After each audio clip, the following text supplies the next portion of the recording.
Jasmine's baby girl was due soon, but she had such a big problem. She had no idea what to name her as she read up on different Igbo names online.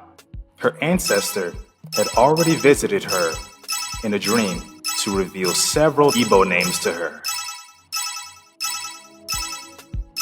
She tossed and turned that night in bed. She was so excited to see her ancestor again that she could barely fall asleep. But then, she finally dozed off, and her ancestor came to her in another dream. Her ancestor told her that her daughter would bring light into the world. So she introduced her to several Igbo names that she could select from in order to name her child. Her ancestor told her that her daughter must have an Igbo name, so that her name would continue to guide her throughout her life. Then, Jasmine asked, "Why do I have to have so many dreams about this?" Her ancestor